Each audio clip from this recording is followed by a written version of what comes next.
August 14న Tollywood అభిమానులకు పక్కా treat ఉంది. ఎందుకంటే మన స్టార్ హీరోలైన ఎన్టీఆర్ మరియు నాగార్జున ఇద్దరు అదే రోజు రిలీజ్ అవుతున్న పెద్ద సినిమాల్లో నెగిటివ్ రోల్స్ చేస్తున్నారు. పార్ట్ 2 హృతిక్ రోషన్ తో కలిసి ఎన్టీఆర్ నటిస్తున్న ఈ భారీ యాక్షన్ థ్రిల్లర్ ఆగస్టు 14న విడుదలవుతుంది. ఇందులో తారక్ నెగిటివ్ షేడ్ ఉన్న పవర్ఫుల్ పాత్రలో కనిపించనున్నట్లు టాక్. ఈ పాత్ర ఈ సినిమా కథను ముందుకు నడిపించే కీలకం అవుతుందని అంటున్నారు. కూలీ ఇక అదే రోజు సూపర్ స్టార్ రజనీకాంత్ హీరోగా నటించిన కూలీ సినిమా కూడా వస్తుంది. ఈ సినిమాలో మన కింగ్ నాగార్జున ఓ భయంకరమైన విలన్ గా కనిపించనున్నాడు. దర్శకుడు లోకేష్ కనగరాజ్ నాగార్జునకు ఈ పాత్ర చేయించేందుకు ఏకంగా 7 సార్లు కథ వినిపించాడట. నాగ్ పాత్రపై అక్కినేని అభిమానులకు మంచి నమ్మకం ఉంది.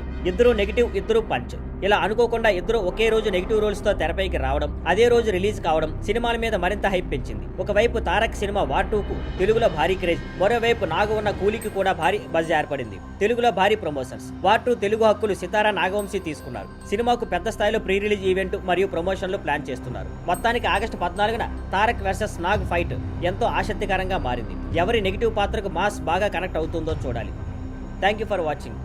Please like, share and subscribe.